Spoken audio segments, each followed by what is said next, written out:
এখন দেখব আমরা শৈবালের অর্থনৈতিক গুরুত্ব নিয়ে। তো শৈবালের অর্থনৈতিক গুরুত্বের মধ্যে আমরা শৈবালের উপকারী ভূমিকা এবং শৈবালের যে অপকারী ভূমিকা দুইটা নিয়ে কথা বলবো। উপকারী দিক নিয়েও কথা বলবো, অপকারী দিক নিয়েও কথা বলবো। দেখো শৈবাল আসলে কি কি উপকার করে, তার মধ্যে সবচেয়ে গুরুত্বপূর্ণ যে উপকারটা আমাদের জন্য করেছে সেটা হচ্ছে বায়ুমণ্ডলে অক্সিজেন যোগ করেছে। ঠিক আছে, পৃথিবীর বায়ুমণ্ডলে কিন্তু প্রথম দিকে অক্সিজেন ছিল না। তো অক্সিজেন ছাড়া কিন্তু কোনো প্রাণী আসলে বাঁচতে পারবে না, তোমার উন্নত জীবের আবির্ভাব সম্ভব ছিল না। তো এখানে কি করছে দেখো, প্রথম নীলাভ সবুজ শৈবাল তারা প্রথম কিন্তু শালক সংশ্লেষণ শুরু করেছিল পৃথিবীতে। তারা প্রথম শালক সংশ্লেষণের মাধ্যমে তারা কি করছে, শালক সংশ্লেষণ প্রক্রিয়ার ফলে তোমরা জানো হচ্ছে অক্সিজেন উৎপন্ন হয় উপজাতি হিসেবে। সেই অক্সিজেন ধীরে ধীরে বায়ুমণ্ডলে জমা হয়েছিল এবং তোমার প্রায় শতকরা 20% পর্যন্ত, অর্থাৎ আমরা জানি হচ্ছে বায়ুমণ্ডলের হচ্ছে বর্তমানে শতকরা 20% হচ্ছে অক্সিজেন। এই শতকরা 20% পর্যন্ত অক্সিজেন যুক্ত করার পর পরবর্তীতে উচ্চ শ্রেণীর উদ্ভিদ এবং প্রাণীর আবির্ভাব ঘটেছে পৃথিবীতে। তাহলে শৈবালের সবচেয়ে গুরুত্বপূর্ণ বিষয়টা কি, এরা বায়ুমণ্ডলে অক্সিজেন যোগ করেছে। সর্বপ্রথম নীলাভ সবুজ শৈবাল শালক সংশ্লেষণের মাধ্যমে যে উপজাতি হিসেবে অক্সিজেনটা তৈরি করেছিল, এটা বায়ুমণ্ডলে যোগ হয়েছে। এই অক্সিজেনের উপর ভিত্তি করে কিন্তু পরবর্তীতে তোমার কি উন্নত উদ্ভিদ ও প্রাণী সৃষ্টি হয়েছে। এরপর দেখো যে গুরুত্বপূর্ণ দ্বিতীয় গুরুত্বপূর্ণ যে ব্যাপারটা সেটা হচ্ছে মাটিতে নাইট্রোজেন সংবন্ধন। ঠিক আছে, এখন দেখো নাইট্রোজেন সংবন্ধন বা ফিক্সেশন যেটাকে বলি আমরা, সেটা আসলে কি। দেখো আমরা জানি আমাদের বায়ুমণ্ডলের মধ্যে নাইট্রোজেনের পরিমাণ হচ্ছে 78%, যেটা হচ্ছে মুক্ত নাইট্রোজেন বা গ্যাসীয় অবস্থায় থাকে। ঠিক আছে, এখন এই নাইট্রোজেন কিন্তু উদ্ভিদ গ্রহণ করতে পারে না, মুক্ত নাইট্রোজেন কিন্তু উদ্ভিদ গ্রহণ করতে পারে না। এখন এই নাইট্রোজেনটাকে উদ্ভিদদের গ্রহণ উপযোগী ফরম্যাটে, উদ্ভিদ গ্রহণ উপযোগী ফরম্যাট হচ্ছে কি বিভিন্ন আয়ন, যেমন ধরো নাইট্রোজেনের বিভিন্ন আয়ন অ্যামোনিয়া, নাইট্রাইট, এই আয়নগুলোতে রূপান্তরিত করার এই প্রক্রিয়াটাকে বলা হচ্ছে নাইট্রোজেন ফিক্সেশন। তাহলে বায়ুমণ্ডলে যে মুক্ত নাইট্রোজেন আছে সেই নাইট্রোজেনকে উদ্ভিদের গ্রহণ উপযোগী ফরম্যাট, ঠিক আছে, বিভিন্ন আয়ন নাইট্রোজেনের বিভিন্ন আয়নে কনভার্ট করার প্রক্রিয়াটাকে বলা হচ্ছে নাইট্রোজেন ফিক্সেশন। এখন কিন্তু এই নাইট্রোজেনটাকে কি করতে পারবে, উদ্ভিদ মূল দিয়ে সহজে কি করতে পারবে, গ্রহণ করতে পারবে। তাহলে বুঝো বায়ুমণ্ডলে যে মুক্ত নাইট্রোজেন আছে প্রায় 78% নাইট্রোজেন আছে, এই নাইট্রোজেন কিন্তু উদ্ভিদ গ্রহণ করতে পারে না। এই নাইট্রোজেনটাকে উদ্ভিদের গ্রহণ উপযোগী ফরম্যাট, অর্থাৎ নাইট্রোজেনের বিভিন্ন আয়ন অ্যামোনিয়াম আয়ন, নাইট্রেট আয়নে পরিণত করার এই প্রক্রিয়াটাকে বলা হচ্ছে নাইট্রোজেন ফিক্সেশন বা নাইট্রোজেন সংবন্ধন। এখন এই নাইট্রোজেন ফিক্সেশনের কাজটা কারা করে, কিছু নীলাভ সবুজ শৈবাল যাদেরকে তোমরা বলো সায়ানোব্যাকটেরিয়া। এগুলা কি কি মনে রাখতে পারো হচ্ছে না দিয়ে। ঠিক আছে, এখানে কি কি আছে, নোস্টোক আছে, অ্যানাভিয়ানা আছে এবং এইলুশিরা আছে। এই তিনটা নোস্টোক, অ্যানাভিয়ানা এবং এইলুশিরা এরা কি করতে পারে, নাইট্রোজেন ফিক্সেশন করতে পারে। দেখো তোমরা জানো হচ্ছে কেন সায়ানোব্যাকটেরিয়া নাইট্রোজেন ফিক্সেশন করতে পারে। তোমরা দেখেছিলা সায়ানোব্যাকটেরিয়ার কোষের মধ্যে একটা এরকম বড় কোষ থাকে যেটাকে আমরা বলেছিলাম হচ্ছে হেটারোসিস্ট। যে কোষটার নাম কি ছিল, হেটারোসিস্ট। হেটারো মানে হচ্ছে ভিন্ন, সিস্ট মানে হচ্ছে কোষ বুঝাইছে, ঠিক আছে, বা থলে বুঝাইছে, তার মানে একটু ভিন্ন প্রকৃতির কোষ, যেটাকে বলা হচ্ছে হেটারোসিস্ট। আর এই হেটারোসিস্টের মধ্যে নাইট্রোজেনাস নামক একটা এনজাইম থাকে, নাইট্রোজেনাস, যে এনজাইমের কারণে এই হেটারোসিস কোষটা নাইট্রোজেন ফিক্সেশন করতে পারে, অর্থাৎ বায়ুমণ্ডলের নাইট্রোজেনকে অ্যামোনিয়া এবং নাইট্রেটে পরিণত করতে পারে। এবং যে নাইট্রেট এবং অ্যামোনিয়াগুলো উদ্ভিদ গ্রহণ করে উদ্ভিদ নাইট্রোজেনের ঘাটতি কী করতে পারে, পূরণ করতে পারে। তাহলে আরেকটা বিষয় এখানে খেয়াল করো, জমিতে যদি অ্যাজোলা জন্মায়, অ্যাজোলা জিনিসটা কি দেখো, অ্যাজোলা হচ্ছে এটা কিন্তু শৈবাল না, এটা হচ্ছে জলজ ফার্নবর্গীয় উদ্ভিদ। ঠিক আছে, জলজ ফার্ন। এই অ্যাজোলা ধানের জমিতে জন্মাইলে কি হয় দেখো, অ্যাজোলার সাথে একটা অভ্যন্তরে, অ্যাজোলা নামক এই ফার্নবর্গীয় উদ্ভিদের অভ্যন্তরে একটা সায়ানোব্যাকটেরিয়া বসবাস করে, যে সায়ানোব্যাকটেরিয়ার নাম হচ্ছে অ্যানাভিয়ানা অ্যাজোলি। ঠিক আছে, এই যে সায়ানোব্যাকটেরিয়ার অভ্যন্তরে কে বসবাস করে, অ্যানাভিয়ানা অ্যাজোলি বসবাস করে। তাহলে যেখানে অ্যাজোলা জন্মাবে সেখানে সায়ানোব্যাকটেরিয়াও থাকবে তার অভ্যন্তরে। তাহলে সায়ানোব্যাকটেরিয়া কি করতে পারে, নাইট্রোজেন ফিক্সেশন করতে পারে। ঠিক আছে, জমিতে তোমার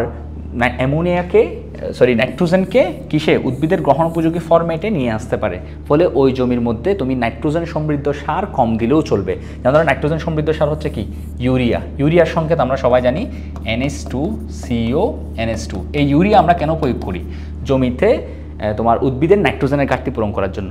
এখন যদি প্রাকৃতিকভাবে সায়ানোব্যাকটেরিয়ার মাধ্যমে আমরা যদি জমিতে উদ্ভিদ গ্রহণ উপযোগী নাইট্রোজেন পেয়ে থাকি তাহলে তো আর ইউরিয়া আমাদেরকে দিতে হচ্ছে না। তাহলে এই ব্যাপারটা আমরা পড়ে নিব, ঠিক আছে, যে মাটিতে নাইট্রোজেন সংবন্ধনের জন্য কারা কাজ করে, কিছু নীলাভ সবুজ শৈবাল বা সায়ানোব্যাকটেরিয়া কাজ করে। এরপর হচ্ছে পরিবেশ দূষণ রোধ করা। দেখো পরিবেশ দূষণ কিভাবে রোধ করে তোমরা জানো, এই লাইনটা একটু লক্ষ্য করো, বলছে মোট সালোক সংশ্লেষণের শতকরা কত ভাগ, 60 ভাগ হয় শৈবালে ঘটে থাকে।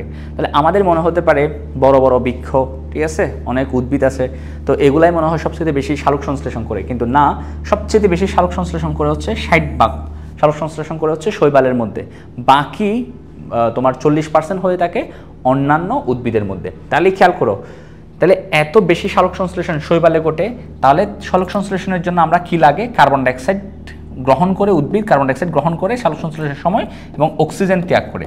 তাহলে বায়ুমণ্ডলের মধ্যে কার্বন ডাইঅক্সাইডের মতো গ্যাসের পরিমাণ কমিয়ে দিচ্ছে এবং অক্সিজেনের মতো উপকারী গ্যাসের পরিমাণ কি করছে, বাড়িয়ে দিচ্ছে। তাহলে এইভাবে পরিবেশ দূষণের হাত থেকেও কি করে আমাদের কে শৈবাল কি করতেছে, রক্ষা করতেছে। তারপর হচ্ছে উৎপাদক হিসেবে ভূমিকা রাখে। উৎপাদক কি, দেখো তুমি যখন জলজ তোমার ফুড চেইনের দিকে লক্ষ্য করবা, সেখানে হচ্ছে উৎপাদক। উৎপাদক হচ্ছে কারা, যারা সালোক সংশ্লেষণ প্রক্রিয়ায় নিজের খাদ্য নিজে তৈরি করতে পারে, ঠিক আছে। যেমন ধরো তুমি একটা পুকুরের পানিতে চিন্তা করতে পারো, ধরো কিছু ছোট ছোট এগুলো হচ্ছে কিছু এই যে সবুজ সবুজ এগুলো হচ্ছে ধরো শৈবাল, ঠিক আছে।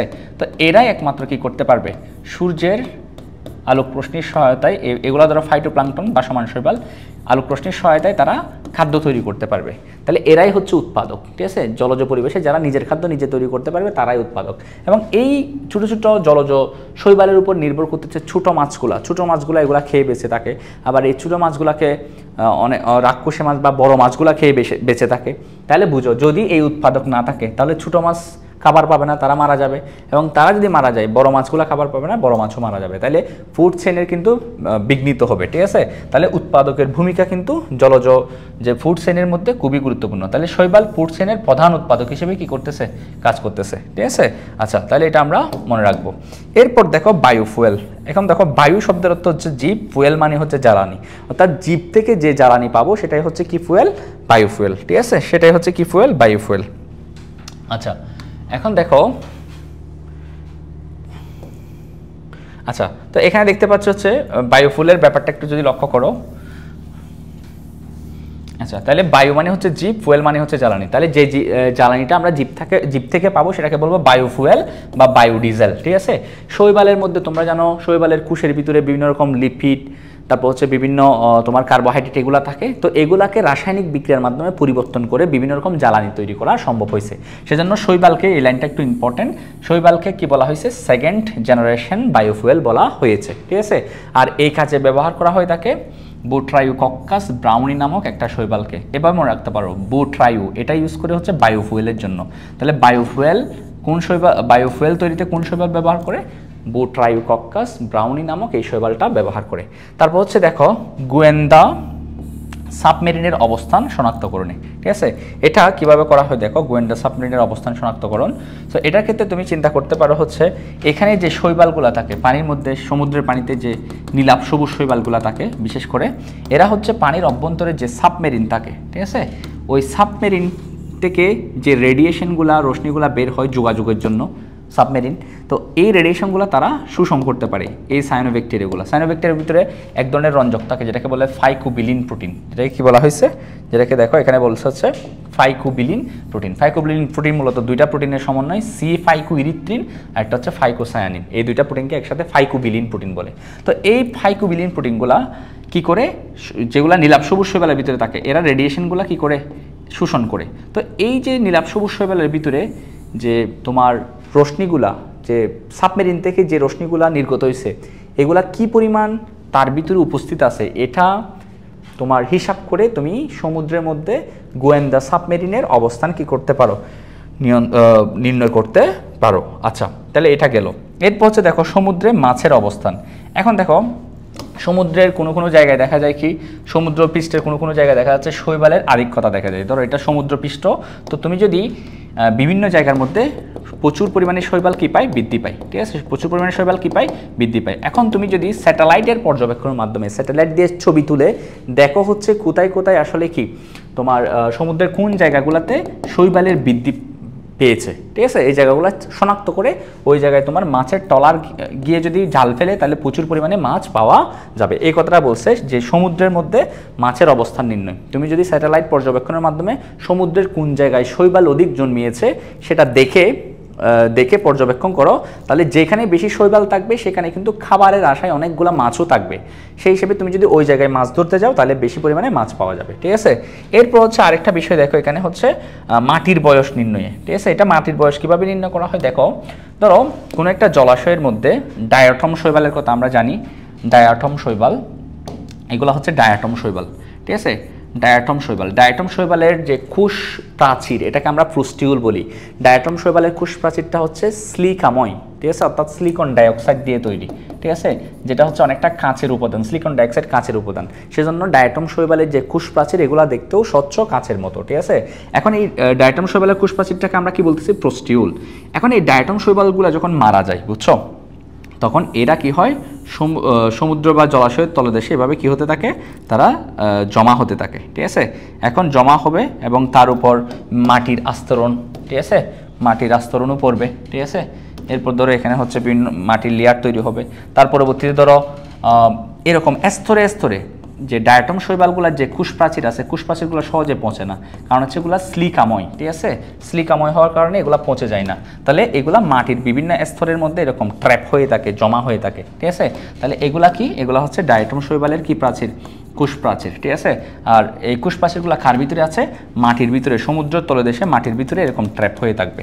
এখন তুমি যদি সমুদ্রের তলদেশের মাটিগুলার বয়স নির্ণয় করতে চাও, তাহলে তুমি যদি ধরো এই লেয়ারটার ভিতর থেকে একটা ডায়াটম শৈবাল যদি কি করা হয়, ডায়াটম শৈবালের যে কুশ প্রাচীর আছে এটা বের করে তুমি যদি কার্বন ডেটিং প্রক্রিয়ায়, অর্থাৎ তেজস্ক্রিয়তা ক্ষয় এই টেকনিকের মাধ্যমে, কার্বন ডেটিং প্রক্রিয়ার মাধ্যমে এই যে তোমার কি আছে ডায়াটম শৈবালের কুশ প্রাচীরের বয়সটা নির্ণয় করতে পারো, তাহলে তুমি এই মাটির স্তরের বয়সটাও নির্ণয় করতে পারবা। কারণ এই ডায়াটম শৈবাল যখন মারা গেছিল বা এটার বয়স যত, মাটির স্তরটার বয়সও তত। কারণ কি, এই মাটির স্তরটা কিন্তু ওই সময়ের, যে সময় ডায়াটমটা কী ছিল, এখানে মরে পড়েছিল, ঠিক আছে। তাহলে তুমি সমুদ্রের তলদেশে যে মাটির মধ্যে লেয়ারে লেয়ারে বিভিন্ন রকম কি দেখবা, ডায়াটম শৈবালের কুশ প্রাচীর পড়ে থাকবে, ঠিক আছে। কুশ প্রাচীরগুলো কিন্তু পচে যাবে না, কারণ হচ্ছে এগুলা কি নির্মিত, এগুলো হচ্ছে সিলিকন ডাইঅক্সাইড নির্মিত, সেজন্য পচে যাবে না। তাহলে কুশ প্রাচীরগুলোকে তুমি যদি কার্বন ডেটিং প্রক্রিয়ায় কি করো, ওই কুশ প্রাচীরগুলোর বয়স নির্ণয় করতে পারো, ঠিক আছে, ডায়াটম শৈবালের কুলসের বা কুশ প্রাচীরের, তাহলে তুমি কিন্তু ওখানকার যে মাটি, যে ডায়াটম শৈবালটা যে মাটির ভিতরে আবদ্ধ ছিল ওই মাটির বয়সও নির্ণয় করতে পারবে। তাহলে বোঝা গেল কি, এখন দেখো কি বলছে, মাটির বয়স নির্ণয়ে জলাশয়ের তলদেশে মাটির স্তরে জমাকৃত ডায়াটম কুলসের কার্বন ডেটিং করে মাটির বয়সও কি করা যায়, নির্ণয় করা হয়ে থাকে। তাহলে আশা করি ব্যাপারটা আমরা বুঝতে পারছি। এরপর দেখো, এরপর লক্ষ্য করো আরও কয়েকটা কাজ, এরপরের মধ্যে আরও কি কি কাজ আছে দেখো একটু। মাটির বয়স নির্ণয় এত পর্যন্ত আমরা পড়লাম। এর পরবর্তী কাজ হচ্ছে তোমার দেখা যাচ্ছে মানুষের খাদ্য হিসেবে ব্যবহার হয়, ঠিক আছে। যেমন ধরো এখানে মানুষের খাদ্য হিসেবে ব্যবহার হয় হচ্ছে আলভা লেকটুকা, ঠিক আছে। এটা দিয়ে আমরা রাখবো, এটাকে কিন্তু লেকটুকা, এটা দিয়ে আমরা রাখবো লেটুস, ঠিক আছে। এটাকে সি লেটুসও বলে, ঠিক আছে, বা সামুদ্রিক লেটুস। এটা দেখতে অনেকটা লেটুস পাতার মতো, ঠিক আছে, যেটা আমরা সালাদের জন্য ব্যবহার করে থাকি অনেকে, যে আলবা লেকটুকা, এই বা এটাকে মনে করবো এটা হচ্ছে সি লেটুস, অর্থাৎ সমুদ্রের লেটুস বলা হয় এটাকে, যেহেতু এই শৈবালটা সমুদ্রে জন্মায়। তাহলে আলবা লেকটুকা, এটা লেটুস মনে রাখবা, লেটুস পাতা আমরা খাই, তার মানে মানুষের খাদ্য হিসেবে এই আলবা লেকটুকা ব্যবহার হয়ে থাকে। তারপর হচ্ছে আরেকটা ক্লোরেল্লা। ক্লোরেল্লা হচ্ছে এককুশি সবুজ শৈবাল, নাম থেকে বোঝা যাচ্ছে ক্লোরেল্লা। তো ক্লোরেল্লাও তোমার মানুষ এটা খাবার হিসেবে ব্যবহার করে, যেটার মধ্যে প্রচুর ভিটামিন পাওয়া যায়। তাহলে কোনটা কোনটা খাবার হিসেবে ব্যবহার করে মানুষ, আলভা লেকটুকা বা যেটাকে বলা হয় সামুদ্রিক লেটুস, আর একটা হচ্ছে তোমার ক্লোরেল্লা নামক একটা শৈবাল আছে, এককুশি শৈবাল, যেটা খাবার হিসেবে ব্যবহার করে, কারণ এর মধ্যে প্রচুর ভিটামিন পাওয়া যায়। এরপর হচ্ছে পশু খাদ্য হিসেবে ব্যবহার করা হয়। পশু খাদ্য হিসেবে ব্যবহার হচ্ছে লার দিয়ে আমার রাখবো হচ্ছে লেমিনারিয়া স্যাকারিনা, এটা ব্যবহার হয়। এলারিয়া, তারপর হচ্ছে রুডাইমেনিয়া, এই তিনটা শৈবাল ইউরোপের বিভিন্ন দেশে কি বলছে, পশু খাদ্য হিসেবে কি হয়, ব্যবহার হয়ে থাকে। তারপর হচ্ছে ফিল্টার তৈরিতে, ঠিক আছে, দেখা যাচ্ছে পানি বিশুদ্ধ করার জন্য, পানিকে বিশুদ্ধ করার জন্য যে ফিল্টার তৈরিতে কিন্তু শৈবাল ব্যবহার করা হয়, এবং শৈবাল থেকে যে ফিল্টারটা তৈরি হয় এখানে কিন্তু বিভিন্ন ব্যাকটেরিয়া, ভাইরাস এগুলো কিন্তু আটকে যায়। তো ফিল্টার তৈরিতে কোন শৈবালটা ব্যবহার করা হয়, ফিতোফোরা, এটাও মনে রাখতে পারো, ফিল্টার তৈরিতে ফিতুফোড়া ব্যবহার হয়। ফিল্টার তৈরিতে কোন শৈবাল? ফিতুফোড়া ব্যবহার হয়। ফিল্টার তৈরিতে ফিতুফোড়া, ফিল্টার ফিতুফোড়া, এবার মিলাই পড়বা। ফিল্টার তৈরিতে ফিতুফোড়া শৈবাল ব্যবহার হয়ে থাকে। তাইলে আশা করছি আমরা এই বিষয়গুলা কাজগুলা আশা করছি বুঝতে পারছি। তাহলে আমাদের এখানে কি কি কাজ আছে দেখো, কি কি কাজ আমরা পড়লাম। এখান থেকে আমরা পড়লাম হচ্ছে শৈবাল উপকারিতার মধ্যে কি কি কাজ আমরা দেখলাম। দেখো এর মধ্যে আছে কি, এর মধ্যে আমরা দেখলাম হচ্ছে বায়ুমণ্ডলে অক্সিজেন যোগ। এগুলো তোমরা মেন যে কিওয়ার্ডগুলো এগুলো পড়বা। অক্সিজেন যোগ, মাটিতে মুক্ত নাইট্রোজেন সম্বন্ধন, পরিবেশ দূষণ রোধ, তারপর হচ্ছে উৎপাদক হিসেবে ভূমিকা, বায়োফুয়েল তৈরিতে, গোয়েন্দা সাবমেরিনের অবস্থান শনাক্তকরণে, সমুদ্রে মাছের অবস্থান শনাক্তকরণে, মাটির বয়স নির্ণয়, মানুষের খাদ্য হিসেবে, পশুর খাদ্য হিসেবে এবং শৈবাল থেকে ফিল্টার তৈরিতে। এই বিষয়গুলো মনে রাখবা। পরীক্ষা আসলে এই বিষয়গুলোর প্রেক্ষিতে তুমি একটা লাইন লিখে দিবা, তাহলে দেখা যাচ্ছে তোমার এই আনসারটা হয়ে যাবে অর্থনৈতিক গুরুত্বের। এরপর হচ্ছে উপকারী ভূমিকা তো দেখলাম, এরপর দেখবো আমরা শৈবালের অপকারী ভূমিকা। ঠিক আছে, শৈবালের কি ভূমিকা? অপকারী ভূমিকা। অপকারী ভূমিকার মধ্যে একটা হচ্ছে প্রথম যেটা ইম্পর্টেন্ট, সেটা হচ্ছে ওয়াটার ব্লুম। দেখো ব্লুম শব্দের অর্থ হচ্ছে বিকশিত হওয়া। আমরা বলি না এই ব্লুম হচ্ছে অর্থাৎ ফুটা, ফুল ফুটে বলি না, এটাকে বলে ব্লুম হওয়া। তাহলে ব্লুম শব্দের অর্থ হচ্ছে বিকশিত হওয়া বা ফুটা। এখন যদি কোনো জলাশয়ের মধ্যে পুকুরের পানিতে বলো বা যে কোনো জলাশয়ের মধ্যে খাদ্য পুষ্টির পরিমাণ বেড়ে যায়, তখন এই জলাশয়ের ভিতরে কিন্তু প্রচুর পরিমাণে নীলাভ সবুজ শৈবাল জন্মায়, ঠিক আছে। তো যখন পুকুর বা জলাশয়ের মধ্যে কি হয়, পুষ্টির পরিমাণ বেড়ে যাবে, তখন কি হবে, অধিক পরিমাণে কি বলতেছে, নীলাভ সবুজ শৈবাল জন্মাবে।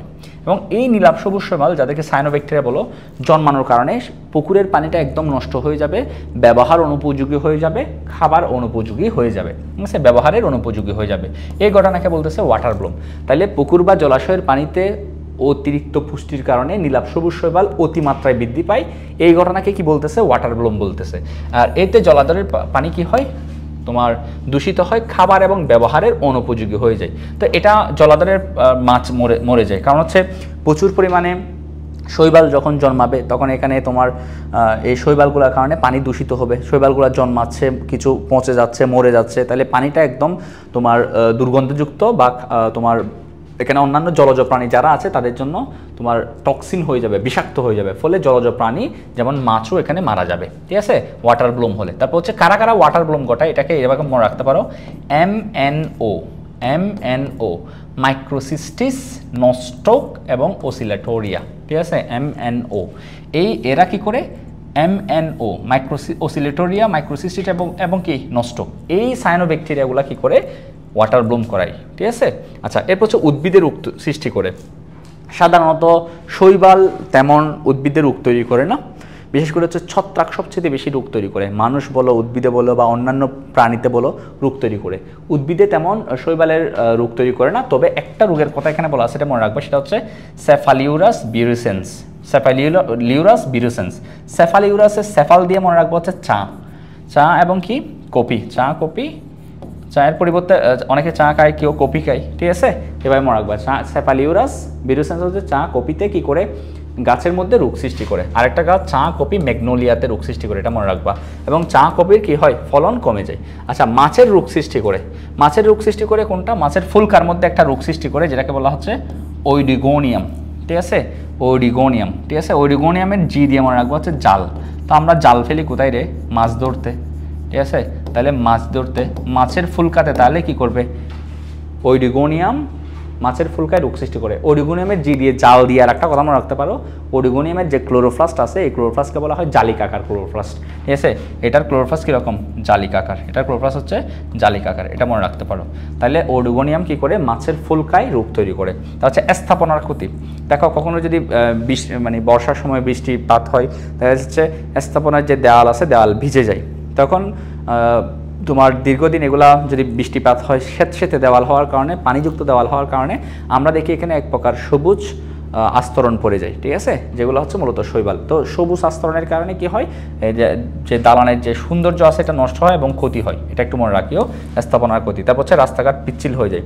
আমরা দেখি হচ্ছে কোথাও যদি বৃষ্টি পড়ে পানি জমে থাকে, অথবা যে সমস্ত জায়গাগুলোর মধ্যে পুকুরের ঘাট আছে, যে উজুর ঘাট আছে, ঠিক আছে, বা পুকুরের ঘাট আছে, বাথরুমের মেঝে, ঠিক আছে। আচ্ছা, তো এই যেখানে তোমার কি হয়, পানির পরিমাণ সবসময় ভেজা থাকে ওই জায়গাগুলোতে দেখা যাচ্ছে নীলাভ সবুজ শৈবাল জন্মায়। নীলাভ সবুজ শৈবালের একটা আবরণ আছে যেটাকে মিউসিলেস আবরণ বলে, তাদের দেহের আবরণ বা আবরণটা একটু মিউসিলেস থাকার কারণে পিচ্ছিল হয়। তো ওই পিচ্ছিল আবরণের কারণে মেঝে বা পুকুরের ঘাট বলো, ঠিক আছে, নদীর ঘাট বলো, এগুলো কি হয়ে যায়, পিচ্ছিল হয়ে যায়, ঠিক আছে।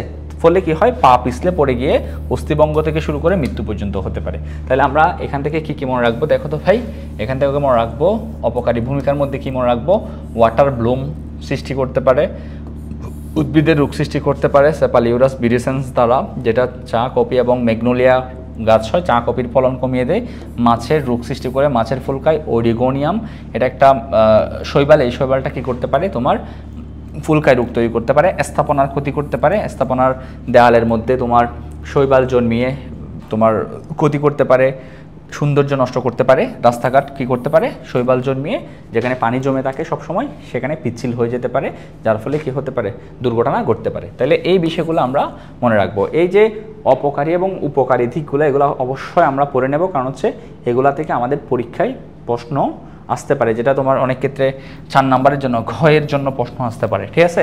সো এটা খুবই ইম্পর্টেন্ট, দুইটাই পড়ে নিবা, ঠিক আছে।